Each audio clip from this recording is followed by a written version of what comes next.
Can Syracuse survive without Steve Angeli? Let's get to what you guys had to say.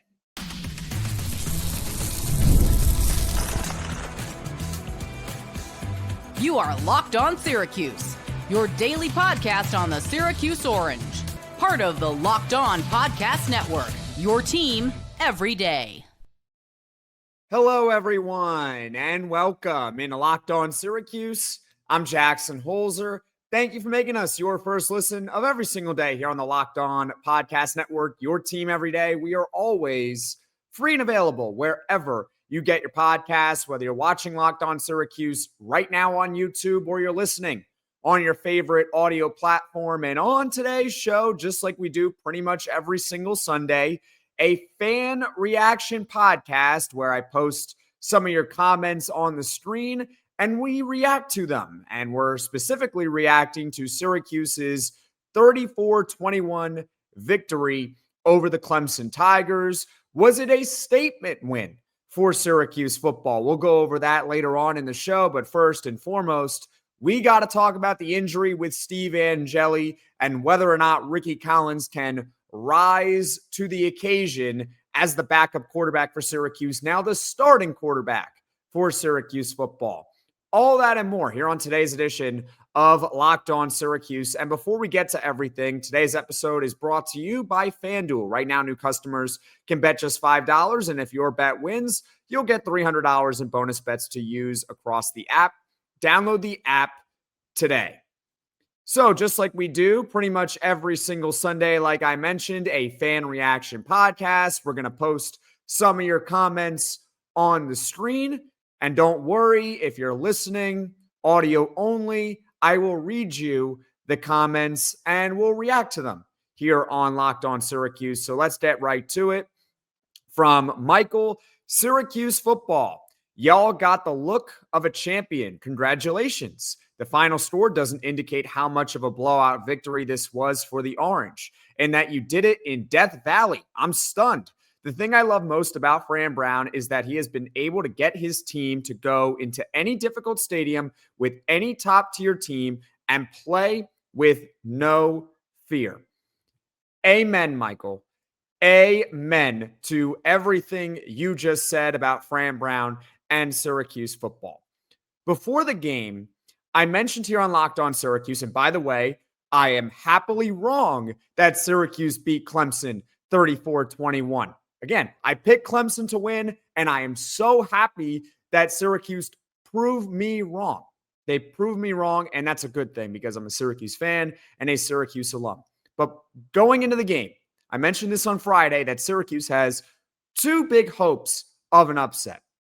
Number one is that this team, for whatever reason, and I understand it predates Fran Brown, but this team always seems to play close to its best, if not its best football when it takes on Clemson, because they've gotten very close over the past few years of actually being able to upset Clemson. And of course, we all know what happened in 2017 when Syracuse actually pulled it off and beat Clemson, really when they were at the peak of their powers. The second hope was Fran Brown. And the reason why I said Fran Brown is what you mentioned. This is a team that does not play with fear. I did not think that going into this game that Syracuse was going to be scared of the moment, scared of going into Death Valley. If Syracuse was going to lose to Clemson, it was going to be because Clemson is a better team than Syracuse. Because now we're 17 games into the Fran Brown era. 13 games last year, 4 games this year. Has there really ever been a moment, and Syracuse fans, feel free to chime in right now in the comments section below. Has there really ever been a moment with Syracuse where you felt they may be intimidated, they may be scared of the moment? It's not like this team has been perfect. They've lost 4 times in the Fran Brown era. And we don't need to rehash all those losses. But even in those losses, it didn't seem like Syracuse was, quote unquote, scared of the moment. It was a combination of factors, whether they were just flat, didn't come necessarily prepared to play, or just did not play a good game. And against Tennessee, they just simply lost to a better team. In fact, if you're going to argue that maybe the one time Syracuse was quote unquote scared of the moment, maybe the beginning of the Tennessee game. That's about it. That's it. This is a team under Fran Brown where if they lose, we can point to tangible reasons why they lost. Maybe they didn't come out prepared. Maybe they came out flat. Or maybe the team was better than them. But it has not yet been, wow, Syracuse, they just look scared of the moment. They're playing with fear. They're scared to lose instead of playing to win the game. So you're spot on, Michael, with that comment. Let's get to this one about juice, and now we can really get into Steve Angeli and Rickie Collins here. The way SU played today, I believed they had a real chance at beating any of their upcoming opponents. But once Steve Angeli got injured, it's hard for me to feel good about the rest of the season. What a heartbreaking end to an otherwise outstanding game. So let's address the elephant in the room with the Steve Angeli injury. It does not sound like this injury is going to be short-term, which is not good news for Syracuse football and especially for Steve Angeli. It's heartbreaking that he went down with a lower leg injury and he was wearing a boot, had crutches. I'm not going to sit here and speculate what the injury is because at the time of this recording, and I know it's Sunday a day later, we still don't have officially what the injury is or exactly what the timetable is. We don't know if this is a season-ending injury. We don't know if this is just going to keep Steve Angeli out for maybe a few weeks. But bottom line, it was not a good injury, and I just hope it turns out better than what it looked like on television. And I feel for Steve Angeli. I also feel for Rickie Collins. Rickie Collins at the time, backup quarterback, and I understand that he's now getting his opportunity, and he understands that this is a big opportunity for him to showcase what he's got. And we're going to get to it in future comments here. But he mentioned this post-game, something along the lines of, and I'm paraphrasing for him, you never want to see your teammate go down. You know, that's his brother right there. Not literally his brother, but figuratively his brother. They're both quarterbacks. They were both neck and neck during fall camp. They have a relationship with each other.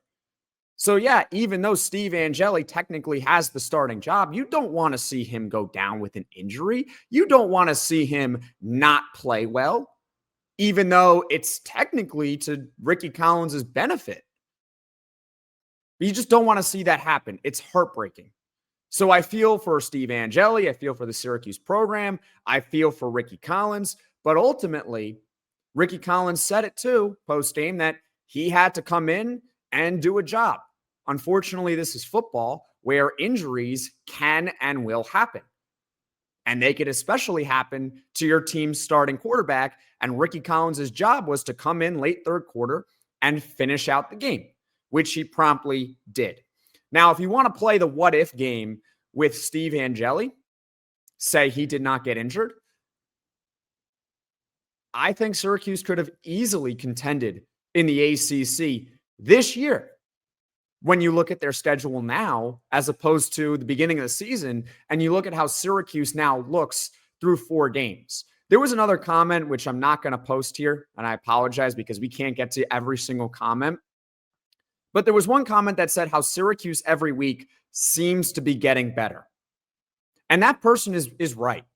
I think something clicked with this team late in the fourth quarter against UConn, because ever since late fourth quarter against UConn, where they had that comeback victory, they have been playing much, much better.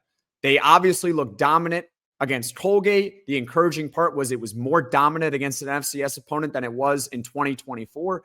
And then they came out and they spanked Clemson. The final score does not indicate how much of a blowout this was. The stat sheet doesn't indicate how much of a blowout this game was. And so the silver lining is, if you're Syracuse football, if Rickie Collins can perform, which we'll get to it in just a moment here, this is still a team that I think you can raise the ceiling of expectations for as soon as this year. But if it was Steve Angeli, who's more of a known commodity now through, I guess, nearly 4 games, I would absolutely be sitting here saying this is a team that can definitely compete to get to an ACC title game. And then you see what happens from there, right? Maybe you do sneak into the college football playoff because you win the ACC title. Who knows, right? Now, coming up, we'll talk about Rickie Collins and whether or not he can rise to the occasion. So stick with me here on Locked On Syracuse. Locked On Syracuse, I'm Jackson Holzer. Let's step back to your comments following Syracuse's 34-21 victory in Death Valley versus the Clemson Tigers. And let's go to Dennis right here. Rickie Collins wasn't recruited by LSU and others for nothing. He can rise to the occasion. The competition between Rickie Collins and Steve Angeli was close during fall camp. Rickie has the potential to be just fine. What I really like is that he can take off and run with the ball. Dennis, I absolutely love the optimism that you are showing in that tweet. And most of what you said is fact. It cannot be disputed. Let's get into the facts of your statements there. Rickie Collins was a 4-star recruit at LSU. Could have pretty much gone to any program in the country. And you don't become a 4-star quarterback commit by accident going to LSU. Rickie Collins and Steve Angeli were neck and neck during fall camp. There are very credible reports out there about it. Fran Brown spoke about it, saying how they're very, very close in the competition, but Steve Angeli ultimately won out on the job, but they were very close. Rickie Collins was nearly the starting quarterback for Syracuse football. And Rickie Collins, to that point, with all those factors, he certainly does have potential for Syracuse football. 4-star quarterback recruit, a transfer from LSU, neck and neck with Steve Angeli during fall camp. And Steve Angeli, up until the injury, was terrific for Syracuse football. You know, I got to eat a lot of crow because I did not think he was playing well during the UConn game, and I'm not going to run from it or hide from it. I didn't want to see him anymore in that UConn game. I thought he was playing so poorly that Syracuse needed to take a look at Rickie Collins at that point. But ever since late fourth quarter against UConn, where he threw that 50-yard touchdown to Justice Ross Simmons, it's like a light switch went off, and he was playing terrific. And so you're now saying that Rickie Collins was neck and neck with that guy? Steve Angeli, healthy the whole season, might have been all ACC first team. On the table that he would be all ACC first team, or at least one of the top 3 all conference teams. And Rickie Collins, again, neck and neck with Steve Angeli during fall camp. But this is where you get into the opinion part of your statement. And it's really the $1 million question, which is whether or not Rickie Collins can rise to the occasion for Syracuse football. And can Syracuse football rally behind Rickie Collins as their new starting quarterback for what looks like to be the foreseeable future of this season? Maybe could be the entire season. We do not know just yet. And I got to be honest with you, I don't have an answer as to whether or not Rickie Collins is going to succeed with Syracuse football. I don't think anyone truly knows if he's going to succeed. The people that are closest to knowing are the people within the program itself. Rickie Collins and this coaching staff and this offense in general and the team in general know a lot better about Rickie Collins' ability than I know and any other Syracuse fan or any other Syracuse reporter knows. We don't know. It's the $1 million question if he can rise to the occasion. But here's what I do know, and this should make you feel better, Syracuse fans, is that the support system around Rickie Collins will give him every opportunity to succeed with Syracuse football. His offensive coordinator is Jeff Nixon. Jeff Nixon's 2 quarterbacks with Syracuse, Kyle McCord, career year. Steve Angeli on his way to being all conference. Take a look at his track record with Baylor and how Baylor consistently under Jeff Nixon put out great offenses, or at least above average offenses while he was there. That's his offensive coordinator. Think about the weapons that are around a guy like Rickie Collins. You got Jonte Cook, just had 100 yards. Justice Ross Simmons, who just had 2 touchdowns, who, by the way, caught one of them from Rickie Collins. Darryl Gill is still with Syracuse, and you know he has the potential to make big plays. Dan Villari, the tight end, a safety valve, a reliable safety valve. Thank goodness for Dan Villari. No disrespect to Oronde Gadsden, but Dan Villari is filling in just fine as Syracuse's starting tight end in 2025. The running game, Yassine Willis. He's pretty good, right? And I thought this offensive line for Syracuse played arguably its best game of the season on Saturday versus Clemson. So overall, I can't promise you that Rickie Collins is going to be good. He may be good, he may not be good, but what I can assure you of is that the support system around Rickie Collins is there for him to succeed. As far as how he played on Saturday versus Clemson, look, he did not have a full week to prepare for the Clemson Tigers. He was thrust into action.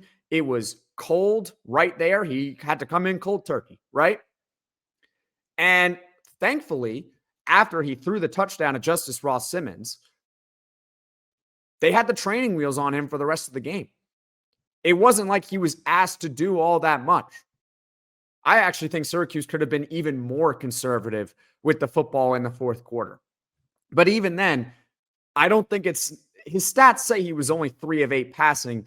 Is that really a good indicator given the situation of the game after he throws the touchdown where Syracuse for the rest of the way was leading by multiple scores? And at the time he throws the touchdown, they're up by 20 points.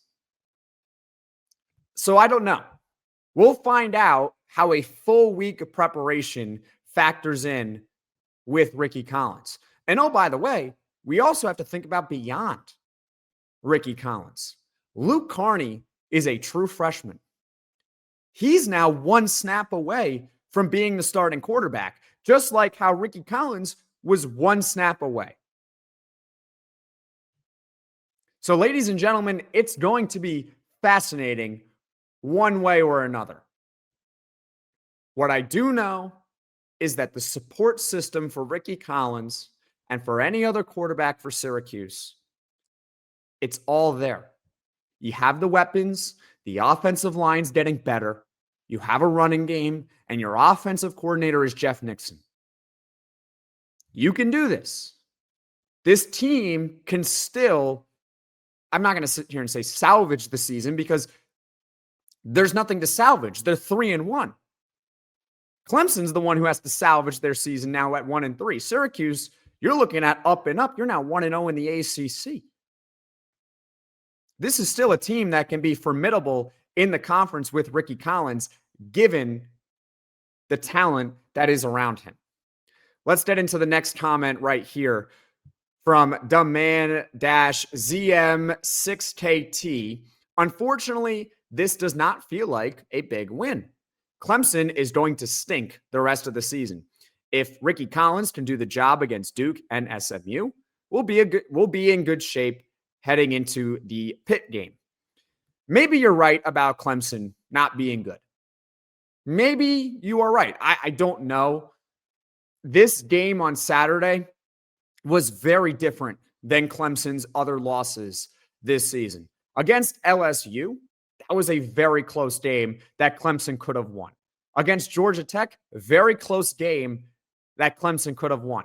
What we saw on Saturday was a beatdown by Syracuse football. There was no doubt who the better team was between Syracuse and Clemson. I know heading into the week, we were all talking about it. Clemson was talking about it as well. Dabo Swinney was talking about it. Fran Brown was talking about it. How Clemson was just a couple of plays away from actually being 3-0 instead of 1-2. They were more than a couple of plays away from beating Syracuse on Saturday. They were a couple plays away from maybe making this a close game. In fact, they were pretty lucky to only lose this game by 13 points. Syracuse controlled this game from start to finish, but I thought they took their foot off the gas a little bit in the fourth quarter after they went up 20 points again. Domination by Syracuse versus Clemson. But I still think, all things considered, I'm going to give you two reasons why this is still a big win for Syracuse. Number one, it's a milestone game for this program. This program had never won in Death Valley prior to Saturday. I think that's a pretty big deal.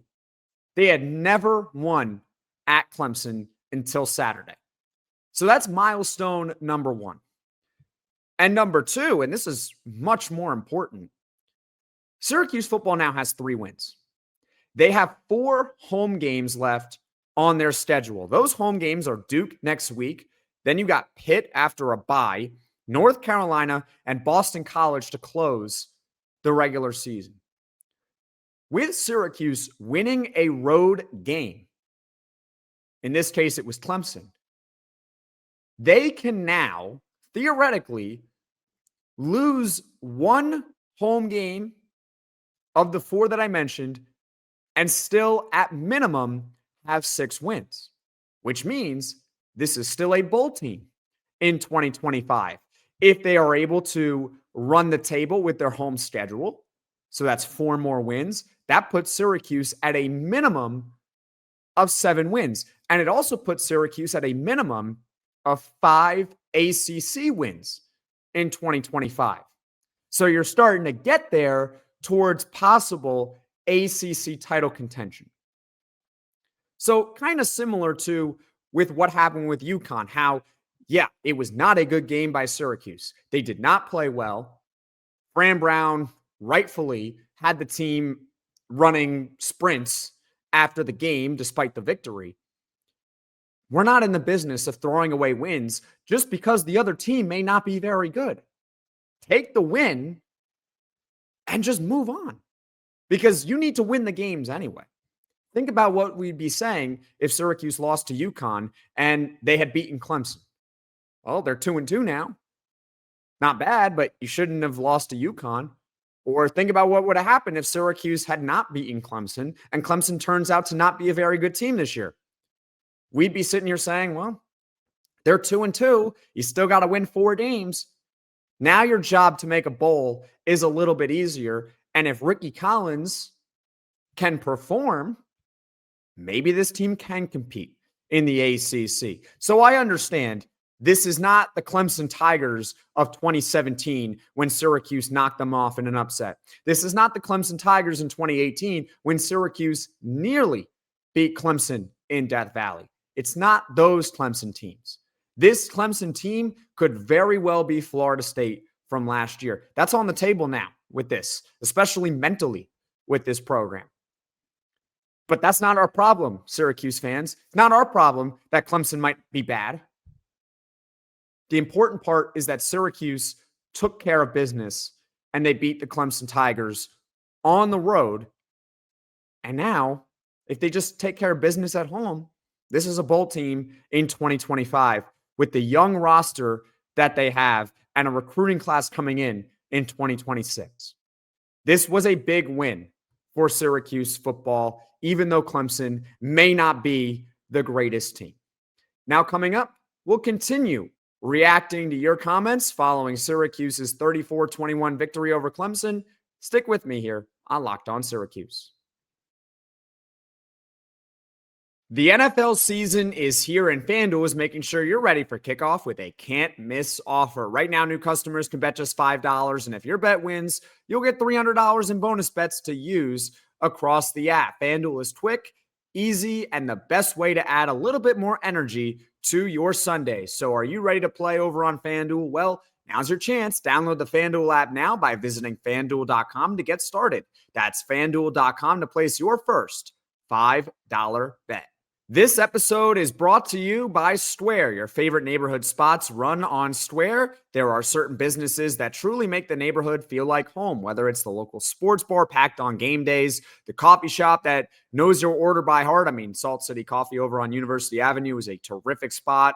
The corner deli that's been serving your community for decades. These are the places that bring people together. When neighborhood businesses thrive, the whole neighborhood thrives. Square is a proud partner of more than 4 million neighborhood businesses around the world. You can go to square.com/go/lockedoncollege to learn more.